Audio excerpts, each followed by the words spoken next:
2 கேள்விகளுடன் இன்றைய நிகழ்ச்சியை ஆரம்பிக்க விரும்புகின்றேன்.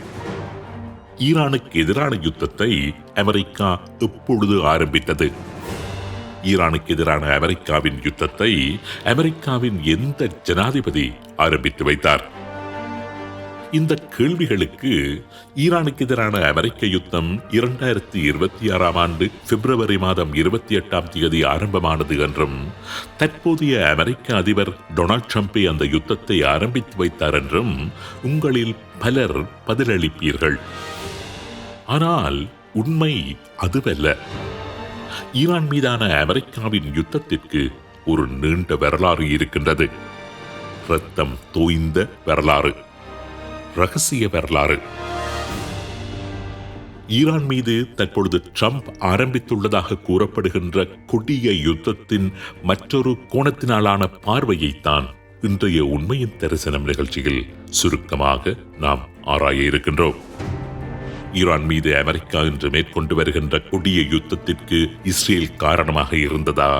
இஸ்ரேலிய பிரதமர் பெஞ்சமின் நெதன்யாகு தான் தந்திரமாக அமெரிக்காவை இந்த யுத்தத்திற்குள் கொண்டு வந்து சேர்த்து விட்டிருந்தாரா என்ற மூன்றாவதான ஒரு கேள்விக்கான பதிலையும் இந்த நிகழ்ச்சியில் நாங்கள் தேடுவதற்கு முயல்கின்றோம். 1988 ஆண்டு ஜூலை மாதம் 3 Flight 655 என்ற ஈரான் ஏர் விமானமான யாபஸ் E-300 பயணிகள் விமானம் ஒன்று ஈரானின் பந்தர் அப்பாஸ் விமான நிலையத்தில் இருந்து துபாய்க்கு செல்வதற்காக புறப்பட்டது. அந்த விமானத்தில் 290 பயணிகள் இருந்தார்கள். அவர்களில் 66 பேர் சிறுவர்கள். அந்த நேரத்தில் ஹோர்முஸ் நீரிணை வழியாக பயணம் செய்து கொண்டிருந்த அமெரிக்க யுத்த கப்பலான USS வின்சென்ஸ் ஈரானில் இருந்து வானை நோக்கி எழுந்து பறக்க ஆரம்பித்திருந்த Flight 655 குறிவைத்து ஏவுகணை தாக்குதலை நடத்தியது. விமானம் வானில் வைத்தே பிடித்து சிதறியது. 66 சிறுவர்கள் உட்பட அந்த விமானத்தில் பயணம் செய்த அத்தனை பேருமே பரிதாபகரமாக கொல்லப்பட்டார்கள். அந்த சம்பவத்திற்கு அமெரிக்கா உடனடியாக மன்னிப்பு கோரவில்லை. தவறுதலாக நடந்த ஒரு காரியமாகவும் அமெரிக்கா அதனை அடையாளப்படுத்தவில்லை. யுத்தத்தின் இடைநடுவே நடைபெற்ற ஒரு சம்பவமாகத்தான் அந்த தாக்குதலை அப்பொழுது அமெரிக்கா அடையாளப்படுத்தியிருந்தது. ஈரானிய பயணிகள் விமானம் மீது தாக்குதல் நடத்திய அமெரிக்க போர்க்கப்பலான USS வின்சென்ஸின் கேப்டன் வில்லியம் C. ராஜர் தனது பணியை முடித்துக் கொண்டு அமெரிக்கா திரும்பிய போது அமெரிக்க மக்கள் திரண்டு வந்து அவருக்கு ராஜ மரியாதை வழங்கினார்கள். ஈரானிய பயணிகள் விமானம் மீது தாக்குதல் நடத்தி 290 அப்பாவி ஈரானியர்களை படுகொலை செய்த அந்த கேப்டனுக்கு அமெரிக்க கடற்படை லீஜன் ஆஃப் மெரிட் என்ற பட்டத்தையும் வழங்கி அழகு பார்த்தது. ஈரான் மீது அமெரிக்க மக்களுக்கும் அமெரிக்காவின் அரசுக்கும் எந்த அளவுக்கு வெறுப்புணர்வு அந்த காலத்தில் இருந்திருக்கின்றது என்பதை வெளிப்படுத்துவதற்காகவே இந்த சம்பவத்தை இங்கு பதிவிட்டிருந்தேன். ஆக ஈரான் தாக்கப்பட வேண்டும், அது அழிக்கப்பட வேண்டும் என்றதான ஒருவித மனவோட்டம் டொனால்ட் ட்ரம்பினால் அமெரிக்க மக்கள் மீது திணிக்கப்பட்ட ஒன்று என்று கூறிவிட முடியாது. பல தசாப்த காலமாகவே அமெரிக்க மக்கள் மனங்களில் ஈரான் தொடர்பான ஒருவித எதிர்மறை எண்ணோட்டம் தொடர்ச்சியாக இருந்து கொண்டிருக்கின்றது. 1986 ஆண்டு நவம்பர் மாதம் 13 நாட்டு மக்கள் மத்தியில் உரை நிகழ்த்திய அப்போதைய அமெரிக்க அதிபர் ரொனால்ட் ரீகன் ஈரானை பயங்கரவாதத்தின் அடியூற்று என்று வர்ணித்ததுடன் அடியோடு அழிக்கப்பட வேண்டிய ஒரு தேசம் என்றும் கூறியிருந்தார். ஈரானுக்கு எதிராக ஆயுத தடையையும் அவர் நடைமுறைப்படுத்தியிருந்தார். 1995 ஆண்டு அமெரிக்க அதிபர் பில் கிளின்டன் ஈரானுக்கு எதிராக வரலாறு காணாத தடையை நடைமுறைப்படுத்த உத்தரவிட்டார். அமெரிக்க நிறுவனங்கள் எதுவும் ஈரானுடன் எண்ணெய் வர்த்தகத்தில் ஈடுபடக்கூடாது என்று கண்டிப்பான உத்தரவையும் பிறப்பித்திருந்தார். அதேபோன்று ஈரான் மீது ராணுவ நடவடிக்கையில் அமெரிக்க படைகள் ஈடுபடுவது பற்றி ஜார்ஜ் W. புஷ் 2003 ஆண்டில் பல தடவைகள் எச்சரித்திருந்தார். ஈரானை அமெரிக்க அதிபர் ஜார்ஜ் W. புஷ் தான் முதலில் ஆக்சிஸ் ஆஃப் ஈவில் என்று அடையாளமிட்டு அழைத்தும் இருந்தார். ஈரான் சாங்ஷன்ஸ் ஆக்ட் என்று ஒரு சட்டத்தையே அறிமுகப்படுத்தி அமெரிக்க மற்றும் நேச நாட்டு நிறுவனங்கள் எதுவும் ஈரானின் எண்ணெய் வர்த்தகத்தில் முதலிடாதவாறும் பார்த்துக் கொண்டார். அமெரிக்க அதிபர் பராக் ஒபாமா 2015 ஆண்டில் ஈரானுடன் JCPOA நியூக்ளியர் டீலில் ஈடுபட்ட அதே நேரம் ஈரான் மீது அமெரிக்கா ராணுவ நடவடிக்கை எடுக்கப் போகின்றது என்று பல தடவைகள் எச்சரிக்கை விடுத்திருந்தார். ஈரான் மீது ராணுவ நடவடிக்கைகள் உட்பட அனைத்து தெரிவுகளும் அமெரிக்காவின் முன்னால் உள்ள மேசையில் இருக்கின்றது என்றும் அவர் கூறியிருந்தார். 2021 ஆண்டு அமெரிக்க அதிபர் ஜோ பைடன் ஈரான் மீது அமெரிக்கா விதித்திருந்த பொருளாதார தடையை நீக்க முடியாது என்று உறுதியாக தெரிவித்திருந்தார். அணுவாயுதம் தொடர்பான ஒரு உடன்பாட்டுக்கு ஈரான் வருகின்ற வரைக்கும் ஈரானுக்கு எதிரான அமெரிக்காவின் நிலைப்பாடு கடுமையானதாகவே இருக்கும் என்றும் அவர் கூறியிருந்தார். அது மாத்திரமல்ல, ஈரான் மொட்டாலிட்டி போலீஸுக்கு எதிரான புதிய தடையையும் 2022 ஆண்டு ஜோ பைடன் விதித்திருந்தார். ஆக ஈரானுக்கு எதிரான அமெரிக்காவின் இந்த யுத்தத்தின் பின்னணியை கொஞ்சம் ஆழமாக சென்று நோக்கினால் ஈரானுக்கு எதிரான நடவடிக்கையை டொனால்ட் ட்ரம்ப் என்ற அமெரிக்க ஜனாதிபதி மாத்திரம் மேற்கொண்டிருக்கவில்லை. அமெரிக்காவை மாறி மாறி ஆட்சி செய்து வந்த அத்தனை தலைவர்களினதும் ஈரானை இட்ட நிலைப்பாடு இப்படியாகத்தான் இருந்து வந்திருக்கின்றது. ஈரானுக்கு எதிராக அமெரிக்க தலைவர்கள் தொடர்ச்சியாக எடுத்து வந்த உறுதியான நிலைப்பாட்டின் வெளிப்பாடுதான் ஈரான் மீது இன்று அமெரிக்கா மேற்கொண்டுள்ள இந்த யுத்தம். மற்றொரு சம்பவத்தையும் இந்த இடத்தில் உங்களுடன் பகிர்ந்து கொள்ள விரும்புகின்றேன். 1980 ஆண்டு செப்டம்பர் மாதம் 17ஆம் தேதி ஈரான் மீது மிக மோசமான ஒரு யுத்தத்தை ஆரம்பித்தார் ஈராக் அதிபர் சதாம் ஹுசைன். சுமார் 5 மில்லியன் மக்களின் உயிர்களை பறித்த மிக கொடூரமான யுத்தம். அந்த யுத்தத்தில் ஈரானை அழிப்பதற்கான அத்தனை ஆயுத உதவிகளையும் அமெரிக்கா தான் மறைமுகமாக சதாம் ஹுசைனுக்கு வழங்கியிருந்தது. இத்தனைக்கும் சதாம் ஹுசைன் ஒரு தீவிரமான அமெரிக்க விரோதி. அப்படி இருந்தும் ஈரானை அழிப்பதற்காக அமெரிக்கா சதாம் ஹுசைனுக்கு பல வழிகளிலும் உதவி செய்தது.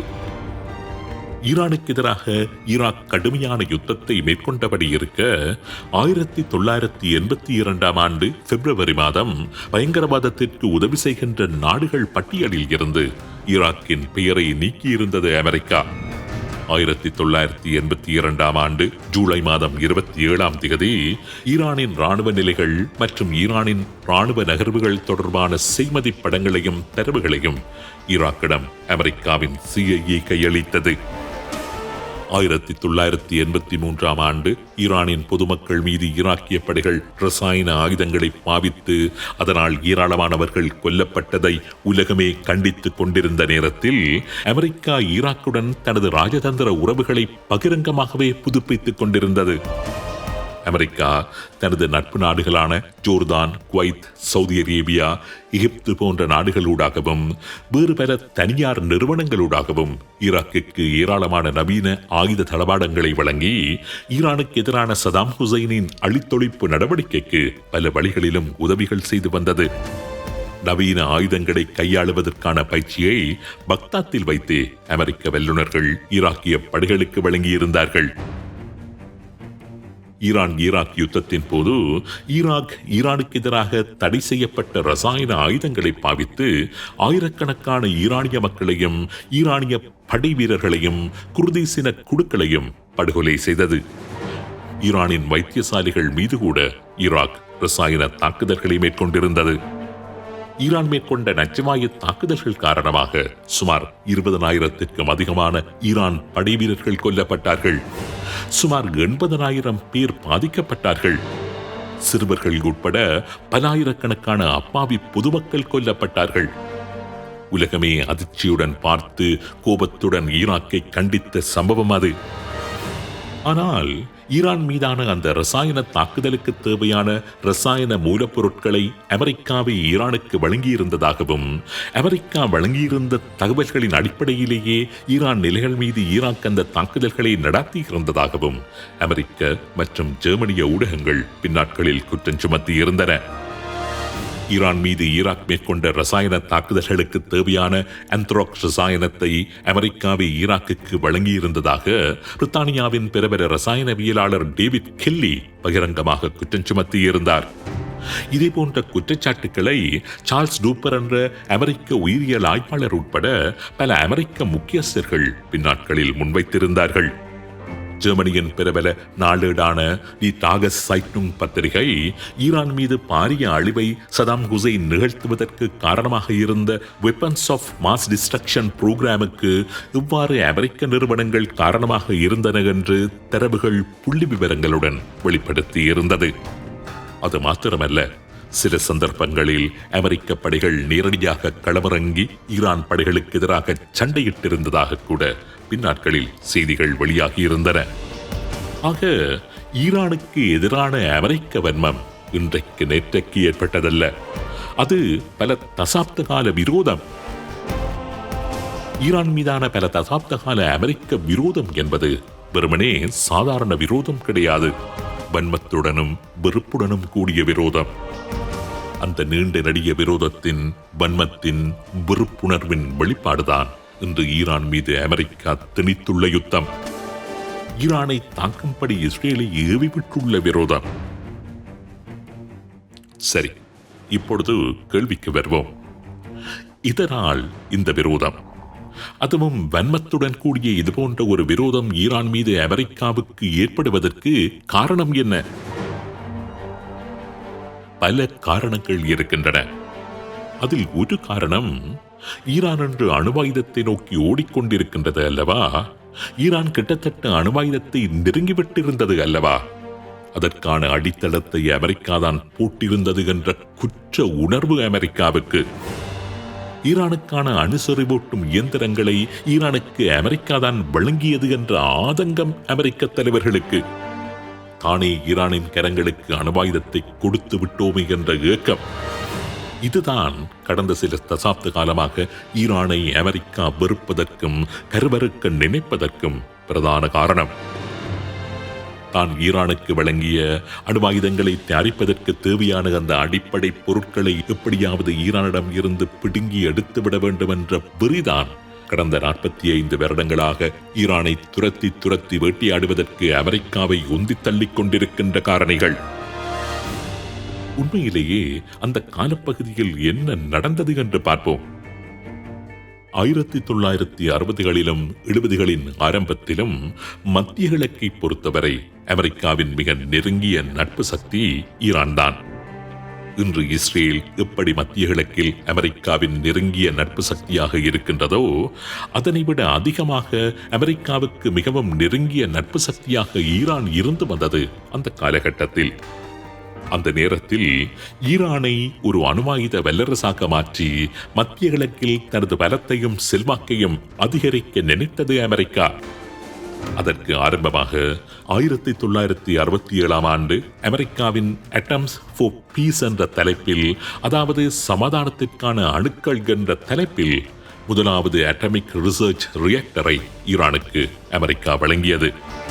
அதனைத் தொடர்ந்து 1973ஆம் ஆண்டு அமெரிக்க அதிபர் ரிச்சர்ட் நிக்சன் காலத்தில் ஈரானின் மின்சார உற்பத்திக்காக வென்று கூறி 23 நியூக்ளியர் ரியாக்டர்ஸை ஈரானுக்கு வழங்கியிருந்தது அமெரிக்கா.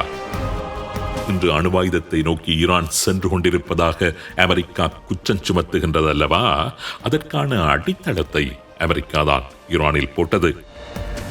1974ஆம் ஆண்டு ஜூன் மாதத்தில் அப்பொழுது ஈரானை ஆட்சி செய்து கொண்டிருந்த ஷா மன்னர் பகிரங்கமான ஒரு அறைகூவலை விடுத்திருந்தார். வெகு விரைவில் ஈரான் அணுவாயுதங்கள் தயாரிப்பதை யாராலுமே தடுக்க முடியாது என்றும், அனைவரும் நினைப்பதை விட அதி சீக்கிரமாக ஈரான் ஒரு அணுவாயுத வல்லரசாக மாறிவிடும் என்றும் அவர் தெரிவித்திருந்தார். அந்த நேரத்தில் அமெரிக்கா ஈரானுக்கு $1 பில்லியன் பெறுமதியான nuclear reactors, nuclear spare parts, nuclear fuel போன்றவற்றை விற்பனை செய்வதற்கு தயாராக இருந்ததாக பின்னாட்களில் அமெரிக்க அரசாங்கமே ஒப்புக்கொண்டிருந்தது. வெறும் மின்சார உற்பத்திக்காக வென்று கூறியே ஈரானுக்கு 23 நியூக்ளியர் ரியாக்டர்ஸை அமெரிக்கா வழங்கியிருந்த போதும், உண்மையிலேயே அடுத்த 15 வருடங்களில் ஈரானின் கரங்களில் அணுவாயுதங்களை உருவாக்கும் நோக்கத்தோடுதான் அந்த நியூக்ளியர் ரியாக்டர்ஸை ஈரானுக்கு அந்த நேரத்தில் அமெரிக்க ராஜாங்க அமைச்சராக இருந்த ஹென்ரி கிசிங்கர் வழங்கியிருந்ததாக பின்னாட்களில் தெரிய வந்தது. ஆக இன்று ஈரான் அணுவாயுதத்தை நோக்கி பயணித்துக் கொண்டிருக்கின்றது என்றால் அதற்கு முதலும் முழுவதுமான காரணம் அமெரிக்கா மாத்திரம்தான். 1973 ஆண்டு ஈரானுக்கு நியூக்ளியர் ரியாக்டர்ஸை அமெரிக்கா கொடுக்கின்றது. 6 வருடங்களில், அதாவது 1979 ஆண்டு ஈரானில் இஸ்லாமிய புரட்சி ஏற்பட்டு ஈரானில் இருந்து அமெரிக்கா விரட்டியடிக்கப்படுகின்றது. ஈரான் தலைநகர் டெஹ்ரானில் இருந்த அமெரிக்க தூதராலயத்தை முற்றுகையிட்ட ஈரானின் இஸ்லாமிய புரட்சிகரமானவர்கள் அங்கிருந்த 52 அமெரிக்க ராஜதந்திரிகளை சுமார் 444 நாட்கள் அங்கு பணியம் வைத்து அமெரிக்காவை தோற்கடித்தார்கள். ஈரானை விட்டு அமெரிக்கா புறமுதுகு காட்டி ஓடும்படியாக நிர்பந்தித்திருந்தார்கள். அது அமெரிக்கா வியட்நாம் யுத்தத்தில் படுதோல்வியடைந்து பலத்த இழப்புகளுடன் திரும்பி வந்திருந்த நேரம். ஈரானில் நேரடியாக களமிறங்கும் பலத்துடனோ ஊர்மத்துடனோ அமெரிக்கா அப்பொழுது இருக்கவில்லை. அன்றில் இருந்து ஈரான் மீது பாய்வதற்கும் ஈரானை பழி தீர்ப்பதற்கும், ஈரானுக்கு அமெரிக்கா வழங்கியிருந்த நியூக்ளியர் ரியாக்டர்ஸை மீட்பதற்கும் அல்லது அவற்றினை இல்லாமல் அழிப்பதற்கும் காத்துக் கொண்டிருந்தது அமெரிக்கா. அமெரிக்காவின் ஒவ்வொரு ஆட்சியும் சரி, அமெரிக்காவின் ஒவ்வொரு அதிபரும் சரி, தங்களால் முடியுமான வரைக்கும் ஈரானை தொடர்ந்து பலவீனமாக்கிக் கொண்டுதான் இருந்தார்கள். ஈரானுடனான ஒரு யுத்தத்தை தங்களால் முடிந்த அளவுக்கு நடத்தி கொண்டுதான் இருந்தார்கள். முடியுமானவரை ஈரானை பழி தீர்த்து கொண்டுதான் வந்தார்கள். ஆக ஈரானுடனான அமெரிக்காவின் யுத்தம் கடந்த மாதம் ஆரம்பிக்கப்படவில்லை. தற்போதைய அதிபர் ட்ரம்பும் அந்த யுத்தத்தை ஆரம்பித்து வைக்கவில்லை. ஈரானுடனான அமெரிக்காவின் யுத்தம் ஆரம்பமாகி இன்றைக்கு சுமார் 45 வருடங்கள் ஆகிவிட்டன என்பதுதான் உண்மை.